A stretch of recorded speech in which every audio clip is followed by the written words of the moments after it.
Hello everybody, welcome back to Seanickles. I'm Sean, this is Nichols. Today I'm going to be doing a challenge in Kerbal Space Program where I'm going to get as close to a celestial body as possible without touching it. Now, I've done a bit of research and looking at everything that we have in the Kerbal system, I found that the best place to go is Tylo. This is the largest body that exists in the game that doesn't have an atmosphere. So this has a absolutely ginormous amount of gravity on it. I think it's about 0.8 Gs, which is a lot considering that it doesn't have an atmosphere. So I'm going to be going here and getting as close to the surface as I can while still remaining in orbit. So that is my challenge that I've set for myself today. So first, we're going to start off with the Space Center. We are going to make a nice little Joule machine. Hopefully, this will get me to Joule and, like, get everything there. I'm just going to hope for the best and make a vehicle. So I'm going to fast forward through this whole part so you can watch the whole process. So I will be back to you in just a moment.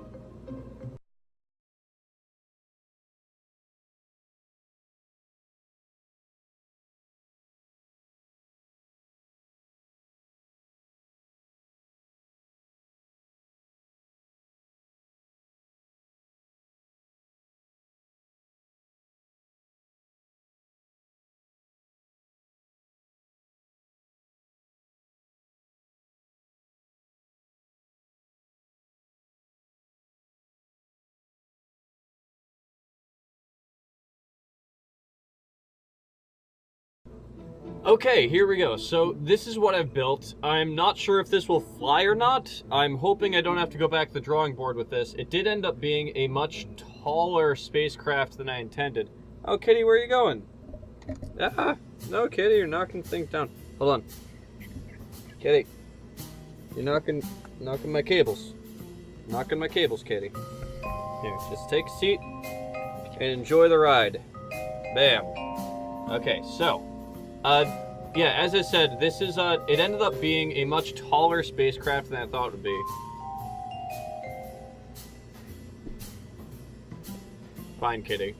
So, much taller than I thought it would be. Hopefully this will not fall apart on the launch pad. We're about to find out. You know what I'm gonna do? I'm gonna add a couple extra struts, just in case.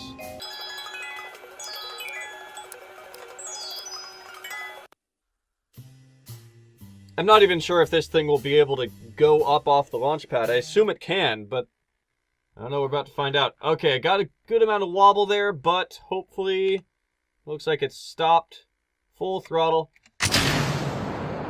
So I'm not actually going to do the launch right now. This is just a test. I want to make sure that all of my sequences are done correctly.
Great.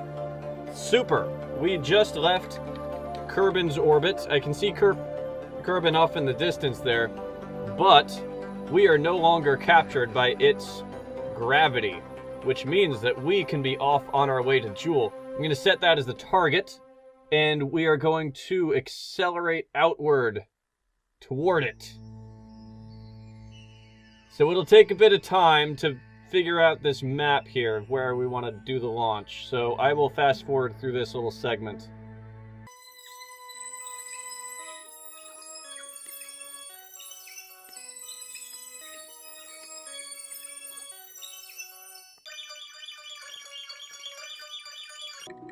Okay, so I am at this point. According to this, this will make it a 29-minute burn.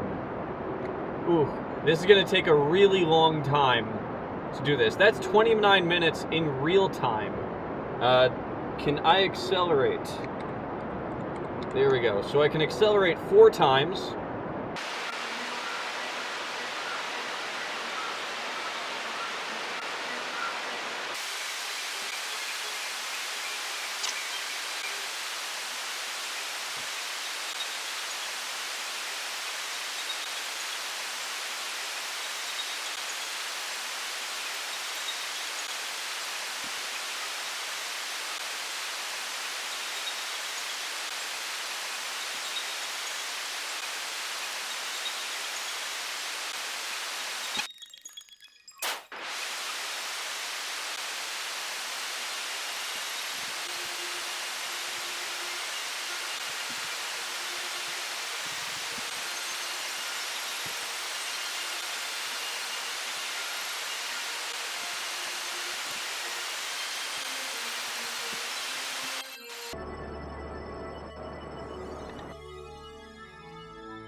Ah, there we are. That's exactly what I wanted. Now that we are in capturing, well, not like now that we're in a path that will take us to Jewel, we can fast forward and get there real quick. So I'm gonna fast forward this. Oh, fast forward this a whole bunch, and this is going to take us off to Jewel.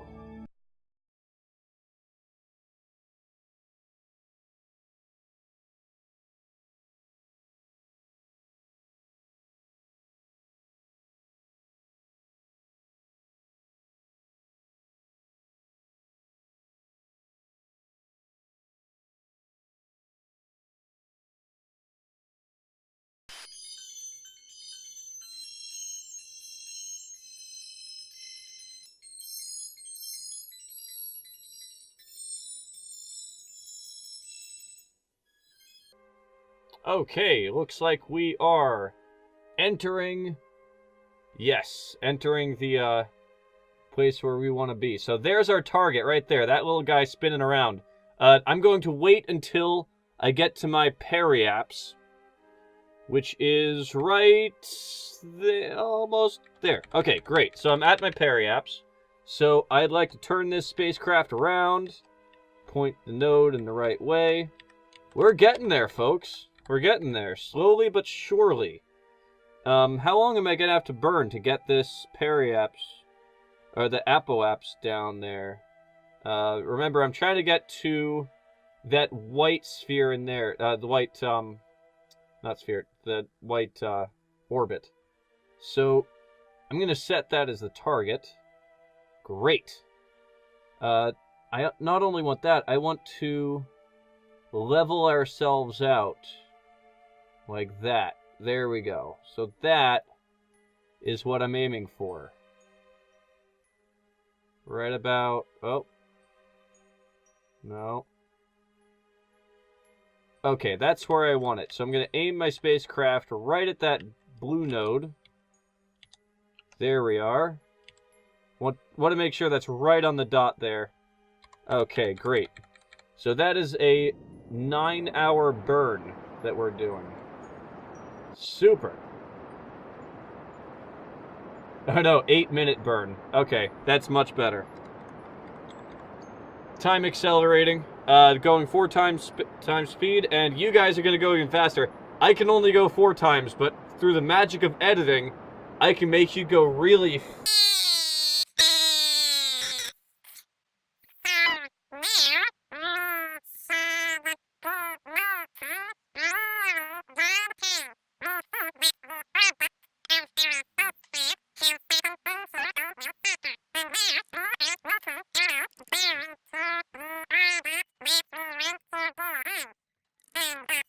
like we're just about there. So that was really quick. That was it didn't last very long. I mean, I just talked through that whole thing. I mean, I bet you barely even noticed that there was some time dilation going on there.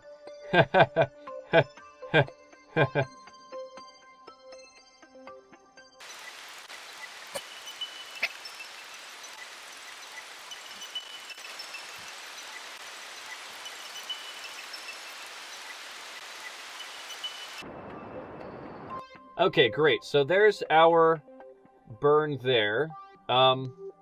So now what I'm going to do is I'm just going to time accelerate until we get to a good point where we can make a final maneuver to land this thing. Or not land it, but like get to our target. So as you can see, I am on a slower orbit, so I have to wait for that moon to catch up to me. It's going to take a little while, but it will do it eventually. Oh, here we go. Here's our window, I think. Our little window of opportunity. Almost. So if I were to slow down right here, where would that take us? There we go. Okay, that's exactly what I want. So let's go do that thing.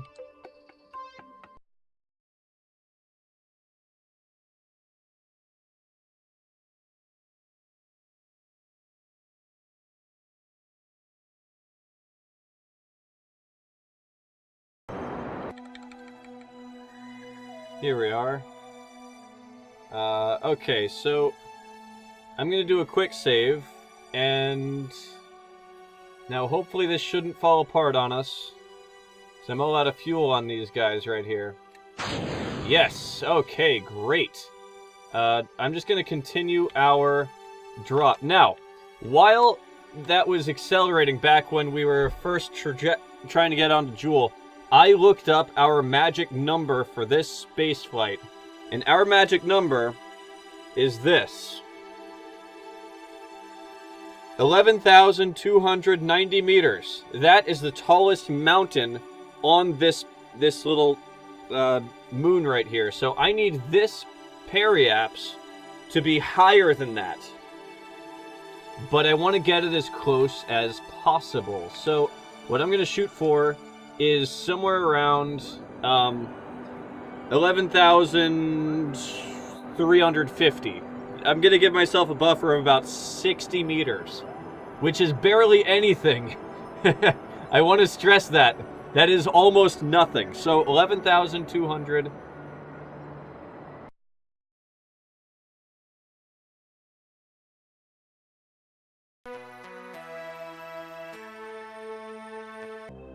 Take a look from this angle. There's Joule over in the distance.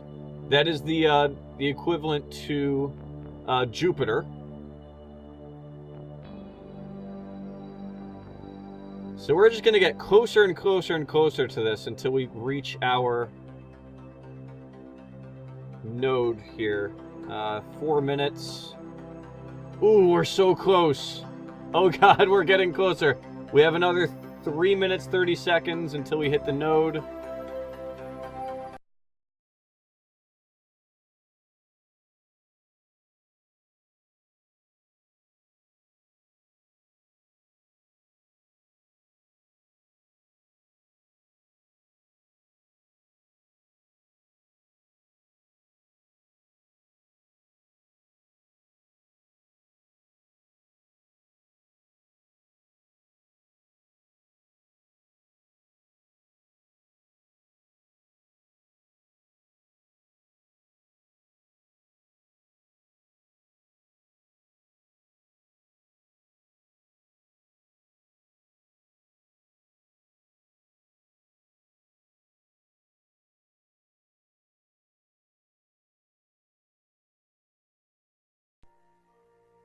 I would be shitting my pants right now if I were on this spacecraft. This is actually the reason why I wanted to do this was because I was just kind of thinking about this last night. One of my favorite people in the whole world is Neil deGrasse Tyson. He is, like, you know, I love him. But one of the things that I would want to ask him if I were ever in his presence would be, if you were on, like, circling the moon, and you were to do this, you know, get as close down as possible, what would be your speed? What would it look like, actually? Like, what would that look like to be, like, just off of the moon's surface? Oh, here we go, here we go. I gotta follow that. Okay, I think that's about the best we're gonna get. Anyway, so my question to Neil deGrasse Tyson would be, what would it look like if you were orbiting the moon the same way that I'm orbiting this planet right now? I mean, could you imagine that? If you were, like, going right around the equator, and you had adjusted yourself so you're only a few meters above the tallest mountain on the moon. How fast would you be going? Has that calculation been done before? I imagine it has, but I've never seen it. And more importantly, what would it look like? I would love to see, like, an artist rendering of what that kind of scenario would look like from the astronaut's point of view. Because I would imagine that it would look like you're going on, like, this crazy, ridiculous bullet train type thing that would just, like, you're just zooming along and barely able to see anything. Yet, you'd be, like, still weightless. You'd just be, like, there's no rumble of the thing. You're just sitting there and watching the moon go by underneath you at just incredible breakneck speeds. So, I'm curious about that. If I ever meet Neil deGrasse Tyson, that is the question I will have for him. But anyway, that's pretty much it for this challenge. That's all I wanted to do. I just wanted to jump in here and have some fun with this. If you guys have any Kerbal Space Program challenges for me, like, you know, some ideas or something that I may not have thought of that we could do, or that I could do in the game, that would be awesome. Just like, you know, build a craft to do this thing or that thing or whatever. If you want to see more challenges and stuff like that with Kerbal, please leave a comment down below, and I would love to read them. I'd love to hear your feedback on this. But that is unfortunately the end of this video, because it looks like we've kind of succeeded in our thing. I think I'm gonna make a quick video after this, like, at some point, of me, like, escaping and going back to Earth. But until then, this was Seanickles. Thank you very, very much for watching, and I'll see you in the next video. Hey everyone, thanks for watching my silly, you know, Kerbal Space Program challenge. Once again, don't have the intro yet. I'm still working from out of my house. I'm really excited to get back there so that I can start doing the recordings with this camera rather than the camera that you were seeing there. That will be happening soon though, so look forward to that. So thank you very much for watching, and I'll see you in the next video.